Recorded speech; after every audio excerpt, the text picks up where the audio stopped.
দোকানের পাশে ফেলে মেরেছে। মারার পরে প্রচুর মারধর করেছে। আমার এই ফোন মোটামুটি পুরো মেরে ভেঙে দিয়েছে। ফোন অকেজো, আমার এই পা। এই মুহূর্তে দফায় দফায় উত্তপ্ত ভাঙড়। এই মুহূর্তে মারাত্মক অভিযোগ তৃণমূলের বিরুদ্ধে। দেখুন, কথা পরিকল্পনা যদি না থাকবে ওরা কোনো দিনই তার 16 রড কেটে নিয়ে যাবে না মারার জন্য। গতকালকে আমাদের দোকান আছে একটা বিল্ডার্সের দোকান, অথচ গ্রিনের দোকান। ওই দোকানের মধ্যে আমি বসেছিলাম।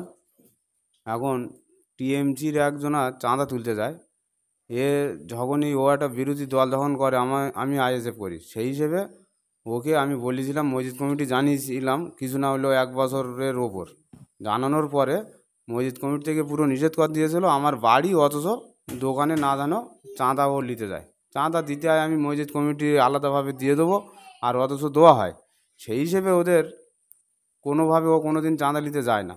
কিন্তু হঠাৎ কালকে চাঁদা যখন নিতে গিয়েছে, চাঁদার লোয়ার সময় ও বললো, গিয়ে দোকানের মধ্যে গিয়ে যখন আমাকে বললো, আমি বলি তোমার তো চাঁদা দেবো না, আমি বলে দিয়েছি, কিন্তু এখানে তুমি এসছো কেন, তুমি চলে যাও, কোনো অসুবিধা নেই বলে ও যখন না যাচ্ছে, আমি এরকম চেয়ারে বসে আছি, ও উল্টোপাল্টা কথাবার্তা বলছে।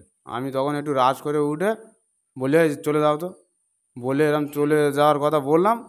ও তখনই আমারই ঘুষি মারে।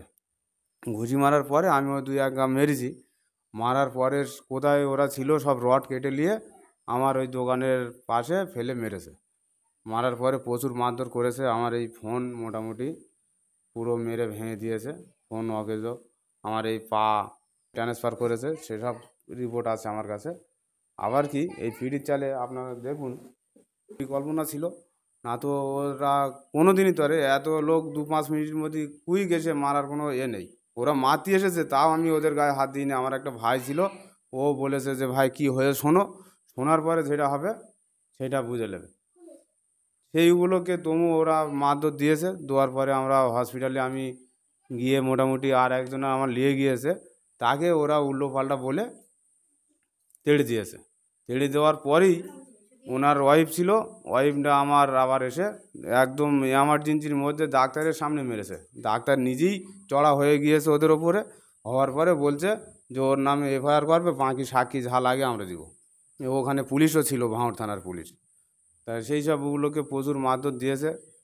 থানায় গিয়েছি, থানায় কেস কাছারি সব করে এসেছি আমরা, কোনো অসুবিধা নেই। আবার আমাদের মসজিদ কমিটি আমি বিচার দিয়েছি, মসজিদ কমিটির মানা করার সত্ত্বেও কেন গিয়েছে সেটা আমি চাই। আর আমার এই যে ফোনটা ক্ষতি করেছে, মসজিদ কমিটির কাছে দাবি থাকলেও আমার এই ফোনটা দিতে হবে।